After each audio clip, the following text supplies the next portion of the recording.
마지막으로 이제 피고인들 최종 의견 듣겠습니다. 여인영 피고인 먼저 최종 의견 말씀해 주십시오. 일어서네. 앉아서 하셔도 됩니다. 길게 하실 거면. 네. 일어서 하겠습니다. 네.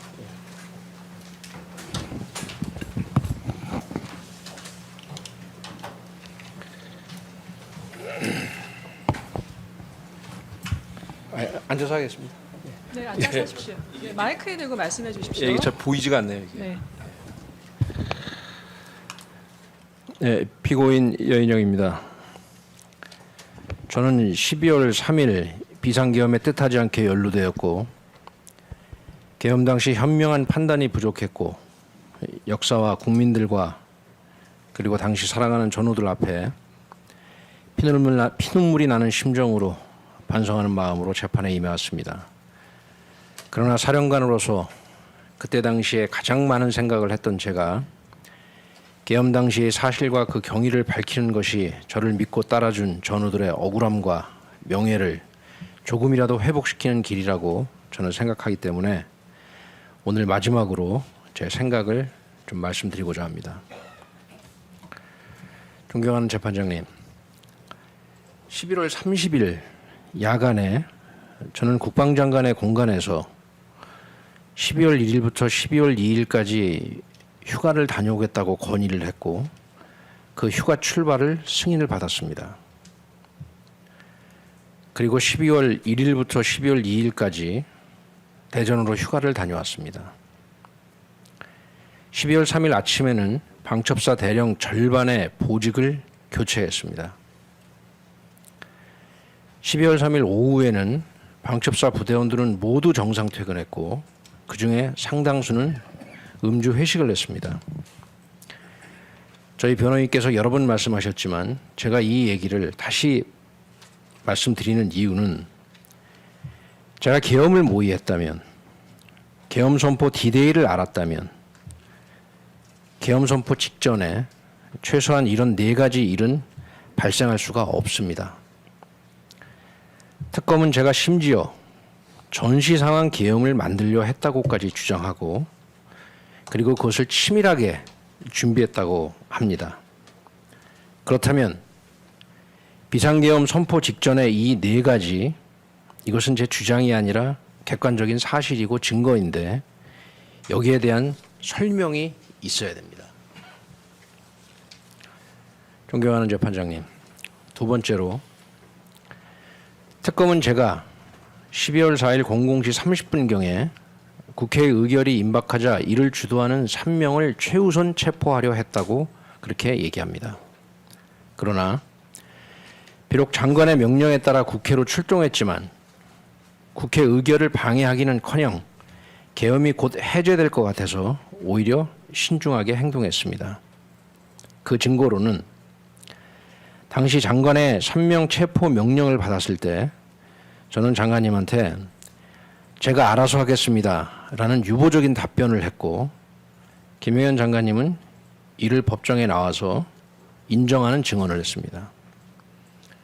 그리고 수사단장에게 무리하지 않도록 재촉하지 않았으며 수사단장 역시 12월 3일 비상계엄 불과 2시간여 동안에 당시 사령관인 저한테 단 한 번도 재촉을 받은 바가 없다고 증언했습니다. 왜냐하면 국회가 의결하면 계엄이 해제되고 합수부 활동을 중단해야 하는 것이 당시 제 생각에 너무나 당연했기 때문입니다. 그 결과 새벽 01시경에 여의도 일대에 도착한 방첩사 수사관들은 차량에서 내리지도 않았습니다.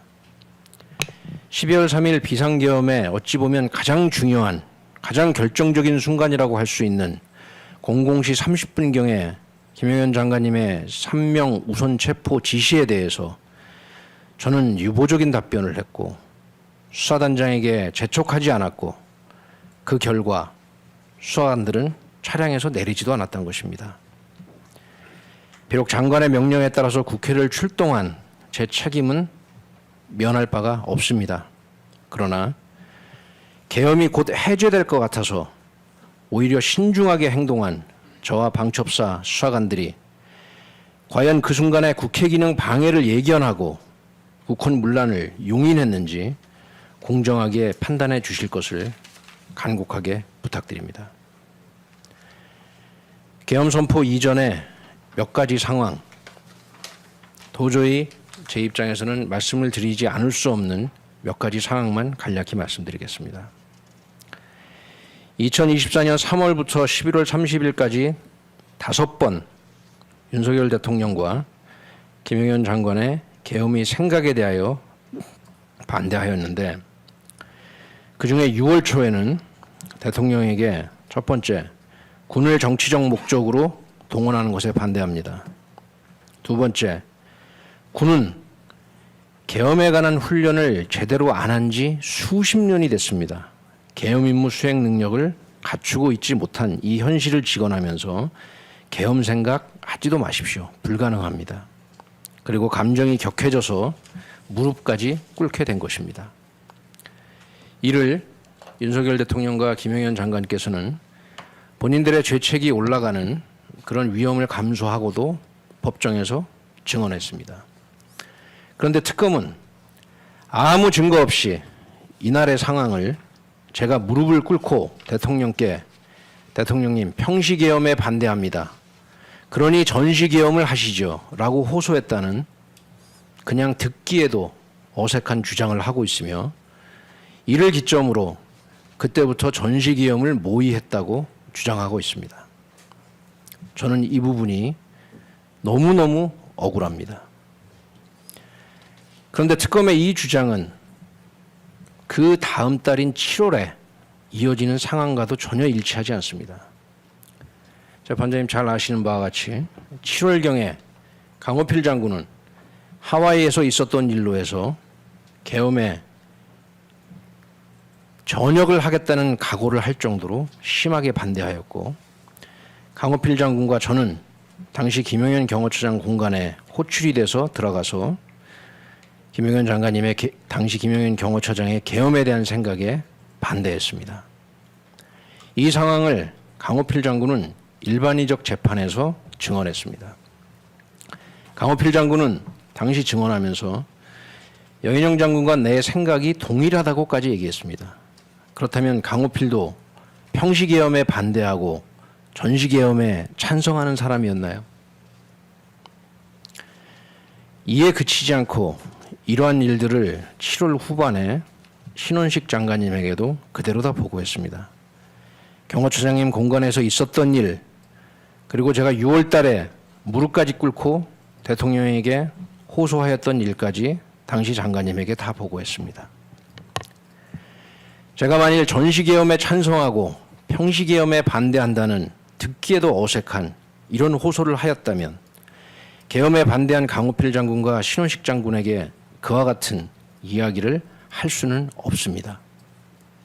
두 번째로, 오전에 특검 검사는 논공행상이라는 용어를 써가면서까지 계엄 성공 후에 누가 육군 총장을 하고 누가 무슨 사령관을 하고 하는 것을 했다고 주장을 했습니다. 어이가 없습니다. 이 경위는 설명을 좀 드리겠습니다. 당시 8월경에 신원식 장관님의 지시로 차기 군 수뇌부를 어떻게 구성하면 될지 네 의견을 한번 얘기해봐라. 그래서 인사검증 방안을 제가 만들어서 차기 군 수뇌부에 대해서 보고를 드렸습니다. 거기에는 육군 참모총장만 있는 것이 아니라 합참의장부터 육군, 해군, 공군, 해병대 사령관, 지작사령관, 이작사령관 모든 대장급 인사들을 다 포함해서 대략적인 기수에 맞춰서 여러 가지 조합으로 의견을 보고를 드렸고, 그중에 기본적으로 전제가 되어 있는 것은 강호필 장군 그리고 또 한 명이 차기 합참의장으로 거의 그렇게 생각을 하고 계신 상황이었습니다. 그러면서 저나 곽종군 장군이나 이진우 장군이나 당시 기수로 보아서 그 다음 군 수뇌부가 될 수 있는 그런 상황이기 때문에 여러 조합 중에 하나였을 뿐입니다. 그런데 특검은 이를 가지고 마치 계엄 성공 후에 논공 행상을 한 것처럼 얘기를 하고 있지만, 근본적으로 그것이 말이 안 되는 것이 계엄에 그렇게까지 반대했던 강호필을 차기 합참의장으로 전제한 상태에서 어떻게 이런 보고서를 만들 수가 있으며, 또한 신원식 장관님에게 보고한 것에 그치지 아니하고 당시 김용현 장관님에게도 이것을 보고를 했습니다. 그렇다면 상식에 비추어 보건대 옷을 벗을 각오까지 한, 그렇게 계엄에 반대한 강호필 장군을 차기 군수뇌부에 임명하는 안을 전제로 만든 이러한 인사검증 방안이 오전에 특검 검사가 이야기한 계엄 성공 후에 논공 행상이 될 수 있겠습니까? 10월 초에 윤석열 대통령과 김영현 장관께서는 계엄에 반대하여 전역까지 각오했던 강호필 장군을 지작사령관에 임명했습니다. 좀 전에 곽종군 장군이 증언한 것처럼 기수로 보아서 강호필 장군이나 곽종군 장군이나 2명 중에 1명이 될 수 있는 그런 상황이었습니다. 그런데 저는 당시 방첩사령관이었고, 방첩사령관의 임무 중에 하나는 인사검증을 하는 것입니다. 방첩사는 강호필 장군의 인사검증에 전혀 문제가 없다는 결과를 김용현 장관에게 보고했습니다. 제가 계엄에 찬성하고 모의했다면 전역을 각오할 정도로 계엄에 반대한 강호필을 차기 합참의장으로, 그리고 지작사령관에 임명하는 인사검증에 적합 의견을 도저히 낼 수가 없습니다. 이어서 10월 국정감사 기간 중에 계엄 준비 의혹이 많이 나왔습니다. 이 때문에 당시 신원식 국가안보실장이 저에게 전화하셨고, 아직도 계엄 얘기가 도는 이유가 무엇이냐, 너의 생각은 무엇이냐, 이런 식으로 계엄에 반대하는 생각의 취지를 여러 번 이야기하였고, 그때 당시에 강호필 지작사령관은 마찬가지고 이진우 장군과도 마찬가지로 10월 국정감사 기간 중 계엄 준비 의혹에 대한 저희들의 계엄의 생각에 반대하는 취지의 전화통화를 수차례 하기도 하였습니다. 11월 9일 상황에 대해서 한 가지만 더 말씀을 드리겠습니다.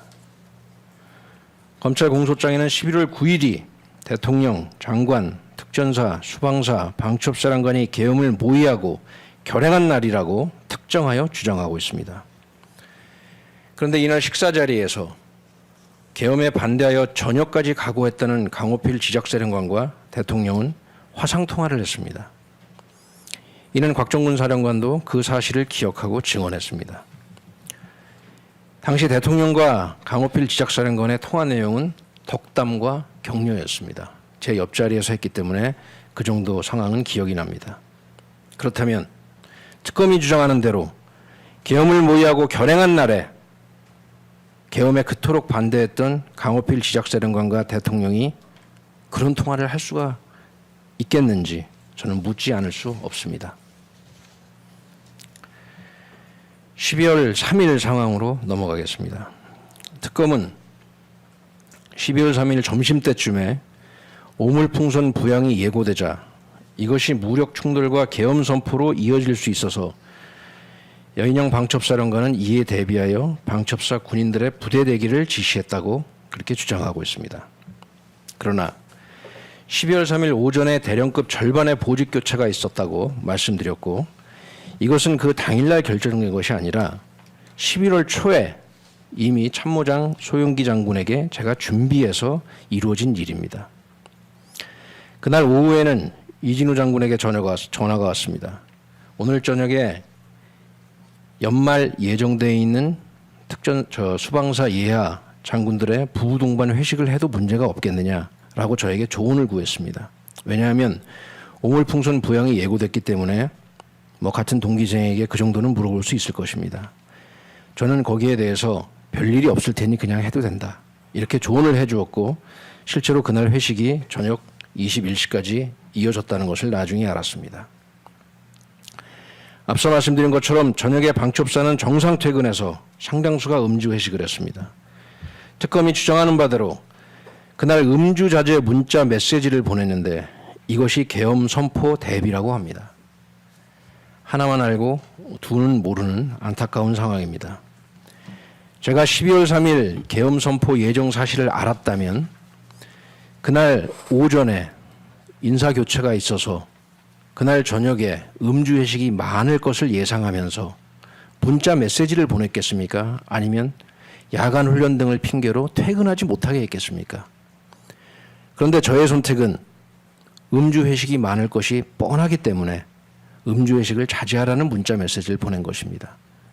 그렇다면 그것이 그날 계엄 선포를 알았다는 사람이라고 그렇게 얘기할 수 있을지 의문입니다. 그 결과 계엄 선포 후에 출동할 때 음주하지 않은 운전할 사람을 찾기가 어려울 정도였다라는 증언이 다수이고, 모 출동 팀장은 이야기하기를 술 냄새가 너무 많이 나서 법적인 행동을 할 수 없는 상황이었다고 얘기합니다. 이것이 12월 3일 계엄 선포를 알고 준비했다는 방첩사의 상황이라고는 도저히 평가할 수 없을 것이라고 생각합니다. 메모 관련해서는 짧게 몇 가지만 말씀드리겠습니다. 특검은 11월 9일 명단 메모에 근거해서 제가 체포 대상자를 미리 알고 준비했다고 주장하는데, 뒤에서 나오겠지만 12월 3일 계엄 선포 후 장관님의 체포 지시를 받자마자 저의 첫 대답이 방첩사에는 민간인 정보가 없습니다. 체포 대상자들의 위치를 알 수 없다는 것이었습니다. 11월 9일 날 명단 메모를 근거로 하여 제가 계엄을 치밀하게 준비하였다면 그 한 달간의 준비해야 했음이 상식에 부합합니다. 그러나 어떻게 첫 마디가 체포 대상자들의 위치를 알 수 없다, 민간인 정보가 없다라는 말이 나갈 수 있겠습니까? 제가 가장 의심을 많이 받는 것이 11월 5일 메모입니다. 이것은 두 가지만 말씀을 드리겠습니다. 11월 5일 메모의 가장 첫째 줄이 지읒, 티읒, 시읒, 비읍이 도대체 누구이냐 하는 것입니다. 특검이 주장하는 대로 지읒이 전임정보사령관 노상원인지, 그런데 2차 종합특검은 얼마 전에 강호필 장군의 구속영장을 청구하면서 그 지읒이 전임정보사령관 노상원이 아니고 지작사령관 강호필이라고 또 주장을 했습니다. 그때 상황에 따라서 이어령, 비어령이 아닌지 묻지 않을 수 없습니다. 지읒은 전임정보사령관 노상원 장군일 수가 없습니다. 왜냐하면 두 가지 이유를 말씀드리는데, 첫 번째, 당시 노상원 장군은 11월 달에 본인이 증언하기를 방첩사와 정보사 중에 누가 더 믿을 수 있는 사람이냐, 누가 더 충성도가 세냐라는 김영현 장관님의 질문을 받고 뭐라고 대답했냐면, 방첩사는 머리는 좋으나 믿을 놈들이 못 된다. 정보사가 우직하게 믿을 수 있다. 그래서 결과적으로 선관위에 정보사를 보냈다. 이렇게 본인이 증언했습니다. 지읒이 전임 정보사령관 노상원이라면 당시에 머리는 좋으나 믿을 놈들이 못 되는 방첩사를 불신한 노상원 장군과 제가 어떻게 계엄 결행을 각오할 수가 있겠습니까? 또한 저는 계엄 선포 이후에도 정보사의 투입 사실을 몰랐고 제2수사단의 존재 자체를 몰랐다는 점은 이미 충분히 말씀을 드렸습니다. 그렇다면 11월 5일 메모에 저를 불신하고 방첩사를 불신하고 계엄 선포 후에 정보사가 투입되는지 제2수사단의 존재도 모르는 상태에서 어떻게 전임 정보사령관과 계엄 결행을 각오할 수가 있겠습니까? 지읒, 티읒, 시읒, 비읍의 의미는 제가 말씀드린 대로 계엄에 반대하여 전역까지 각오했던 강호필 대장입니다. 그렇다면 11월 5일 메모의 전체 취지는 제가 말씀드린 대로 계엄은 불가능하니 제발 그런 생각을 하지 마시라는 심정으로 저 혼자서 쓴 것입니다. 그 다음 줄에 호기를 잡도록 오판하지 않도록 직원드림이라는 부분도 많은 사람들로부터 오해를 받았고 재판장님께서 질문하기까지 하셨습니다. 호기를 잡도록의 의미는 정치적인 문제는 정치적으로 해결하세요. 당시 주요 정치인들에 대한 법원의 선고를 지켜보시면서 군인들을 끌어들이지 마십시오. 그래서 오판하지 않도록 직원드림, 계엄 생각하지 마십시오. 정치적인 문제는 정치적으로 해결하십시오. 군을 정치적인 이유에 끌어들이지 말라라는 그런 뜻으로 제가 메모한 것입니다. 물론 그날 그대로 다 얘기하지도 않았습니다. 다음 날 아침 11월 6일 경찰 관련 메모에 이르면 가히 제 생각이 무엇인지 분명히 알 수 있습니다. 특검은 계엄 초기에 군경 합동이 필수적이다. 경찰 상황은 이라는 11월 6일 경찰 메모를 가지고 제가 계엄 시 경찰과의 협조가 필수적임을 건의했다고 주장하고 있습니다. 그러나 특검의 조사 결과는 이와 전혀 부합되지 않습니다. 윤석열 전 대통령께서는 12월 3일 19시경에 이르러서야 조지오 총장을 만나서 계엄 준비를 지시했다는 것이 특검의 조사 결과이고, 그에 따라서 형사제 25부는 대통령과 김영현 장관이 그제서야 뒤늦게 경찰이 중요한 역할을 해야 함을 깨닫고 12월 3일 19시경에 경찰청장 등을 만났다는 것입니다. 그렇다면 제가 계엄을 모의한 핵심적인 공모자라면 그 한 달 전에 작성한 11월 6일 경찰 관련 메모에 제가 건의를 한 것입니까? 아니면 직업 공무원인 경찰이 계엄에 협조하지 않을 것이므로 장관님, 계엄 생각하지 마십시오 라는 저의 애끓는 호소의 뜻입니까? 상식선에서 판단해 주시기를 저는 바랍니다. 2024년 한 해 동안에 3월 말, 6월 초, 7월, 10월, 11월에 윤석열, 김영현 이 두 분의 면전에서 계엄에 대한 생각에 5번 반대했습니다. 저의 이 계엄 반대 소신을 10월 달에 신원식, 강호필 이 두 분에게도 수차례 얘기했습니다. 이와 같은 상황을 이 사건의 공범 관계에 있지 아니한 신원식 안보실장과 강호필 지작사령관이 증언하였고, 비록 공범 관계에 있지만 윤석열 대통령, 김영현 장관, 곽종근 사령관 이 세 분도 증언을 하였습니다. 6월 초 무릎까지 꿇고 대통령에게 군의 계엄 업무 수행 능력이 불가능한 수준이기 때문에 계엄 생각을 하지 마시라는 직언을 듣기에도 어색한 평시계엄 반대, 전시계엄 찬성으로 황당하게 왜곡한 특검의 주장이 그 이후 이어진 7월 강호필 장군과 함께 계엄에 반대한 객관적 사실들에 비추어 과연 논리와 경험칙에 부합되는지 객관적이고 공정한 판단을 부탁드립니다. 계엄 선포 이후 주요 상황에 대해서 몇 가지만 말씀드리겠습니다. 앞서 말씀드린 것처럼 22시 50분경 김영현 장관으로부터 14명 체포 지시를 받았을 때 그 명단은 일반인과 이름을 아는 국회의원과 모르는 사람들이 3분의 1씩 섞여 있는 명단을 갑자기 받았습니다. 의원을 우선 체포하라거나 국회 의결을 저지하라는 그런 지시가 없었기 때문에 저는 당연히 이를 개별적인 계엄 사범으로 이해했습니다. 그래서 장관님에게 방첩사에게는 민간인 정보가 없으며 그들의 위치를 모른다고 반문을 한 것이 너무나 당연했습니다. 그리고 장관님의 지시에 의거 그렇다면 민간인 정보를 취급하는 경찰청장에게 이들의 위치를 한번 확인해봐라. 그 지시를 재차받고 그중에서 국회의원의 위치를 우선 요청하거나 하지 아니하고 이 14명 모두의 위치 확인을 요청했습니다. 그리고 그 회신이 오려면 며칠은 걸릴 거라고 생각했습니다. 그래서 경찰과 합수부를 구성하고 확인된 소재지 등을 기초로 공조수사를 하는 것으로 이해했습니다.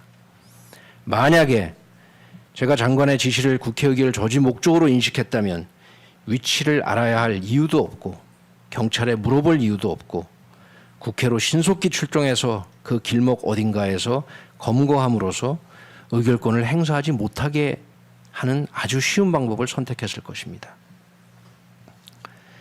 또한 그 무렵에 조지호 총장과 조사본부장에게 과천 방첩사로 합수부 인력 지원을 요청했고 수사단장에게는 그들이 오면 영내 체육관의 합수부 구성을 지시했습니다. 그런데 이것이 나중에 실무진에서 여러 가지 오해로 인해서 국회 인근에서 영등포 경찰서의 강력계 형사들과 만나려고 하는 아주 이상한 상황으로 발전이 돼버렸습니다. 그 상황에 초래된 가장 중요한 이유는 방첩사의 중령 실무자 수사조정과장이 경찰청의 과장인 이모 경정으로부터 질문을 받습니다. 자꾸 경찰을 보내달라 그러는데 지금 당장 갈 사람이 없으니 국회 관할 경찰이 가도 되느냐라고 물어본 질문에 대해서 방첩사의 수사조정과장은 상관없다. 아무나 빨리 보내줘라. 이 말 한마디가 이 모든 해프닝의 원인이 됐습니다. 방첩사와 경찰청 실무자들은 지시와 상향을 오인했고 임의로 판단해서 영등포 관내에 있는 국회의 질서유지 목적으로 계엄 직후에 자기들끼리 알아서 나와 있던 형사들의 연락처를 주고받으면서 발생이 전혀 예상하지 못한 상황이 발생하신 것입니다. 방첩사의 수사조정과장은 이러한 착오를 법정에서 인정했습니다. 계엄사령부가 영등포 경찰서 강력계 형사들과 협업하여 전국 규모의 합동수사를 총괄하는 합수부를 구성한다는 그 자체로 말이 되지 않습니다. 만약에 경찰, 군사경찰과 합동으로 장관이 지시한 14명을 체포하여 국회 의결을 제가 저지하려 했다면 과천으로 오라고 하지도 않았을 것이고 국회로 직접 오도록 요청했을 것입니다.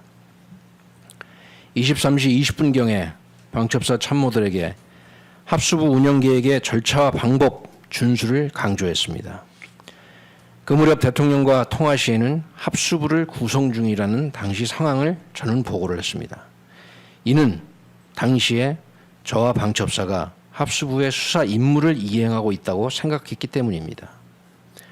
이미 TV를 통해서 체포 대상자로 지목된 의원들을 포함하여 국회의원들의 위치가 국회에 있는 것을 확인하였기 때문에 만일 국회 의결 저지의 인식이 조금이라도 있었다면 합수부 운영계획의 절차와 방법을 준수하라고 참모들에게 강조할 필요도 없고 대통령에게 합수부를 구성 중이라는 그런 보고를 할 수도 없습니다. 당장 국회로 출동하라고 했을 것입니다. 23시 30분경에 김영현 장관께서 국회로의 출동 지시를 내렸습니다.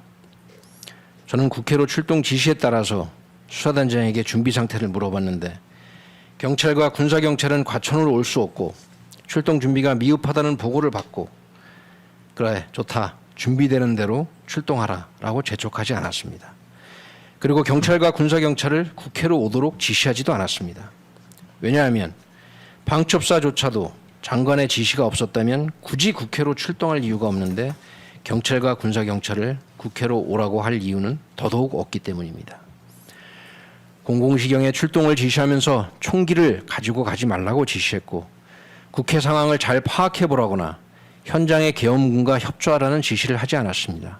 왜냐하면 개별적인 계엄 사범을 검거하는 합동수사본부의 수사 임무에 총기 휴대는 불필요하고 국회 상황을 알 필요도 없고 수사의 기밀성 유지가 필요한데 현장에 나와 있는 계엄군과 협조할 아무런 이유가 없기 때문입니다. 00시 10분경에 사령부의 법무실장을 처음 대면했으나 포고령과 계엄에 대한 법적 조언을 받지 않았는데 법무실장은 당시 상황에 대해서 본인조차도 상황 파악도 안 되었고 정신이 없어서 그럴 경황이 없었다고 증언했습니다. 앞서 00시 30분경 상황을 좀 더 자세히 말씀드리겠습니다. 00시 30분경에 저뿐만 아니라 모든 사람들이 당시에 TV를 통해서 국회 본회의장 내에서 국회의원들이 모여서 표결을 준비 중인 상황을 생방송으로 보고 있었습니다. 그때 장관님의 3명 체포 지시를 받았습니다. 제가 그때 당시에 들은 생각은 국회가 곧 의결할 것 같은데 그러면 계엄이 해제될 텐데 계엄이 해제되면 합수부도 해체해야 되는데 서두르면 안 되겠다. 신중해야 되겠다. 라는 생각을 하고 그런 마음에 장관님한테 제가 알아서 하겠습니다. 라는 취지로 답했고 장관님도 그 사실을 법정에서 인정했습니다. 그래서 김대우에게 장관의 지시를 전달하면서 무리하지 않도록 당부한 것입니다. 수사단장은 출동하는 수사관들에게 임무수행 방법을 직접 체포하는 방법이 아닌 간접 체포하는 신병인수로 변경하여 일일이 당부하기까지 하였습니다. 존경하는 재판장님, 만약에 제가 국회 의결을 저지하려는 인식이 처음부터 조금이라도 있었다면 이와 같이 행동할 수 없습니다. 계엄 선포 전부터 야간 훈련 등을 핑계로 사령부 부대원들을 대기시켜 놓을 수 있었습니다. 사령관이 얼마든지 그렇게 할 수 있습니다. 그리고 계엄 선포 직후에 가장 신속하게 국회로 출동해서 국회 의결을 저지하려고 했을 것입니다. 그러나 실제 행동은 밝혀진 바와 같이 이와는 정반대였습니다. 계엄 선포 다음 날인 00시 30분경에 이르러서야 출동하는 일은 만약에 제가 국회 의결 저지 목적을 인식했다면 절대 발생할 수 없습니다. 끝으로 존경하는 재판장님과 배석 판사님들께 드리고 싶은 말씀입니다.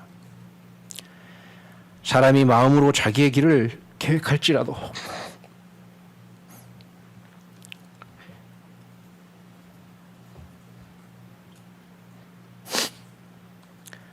그의 걸음을 인도하시는 이는 하나님이시니라.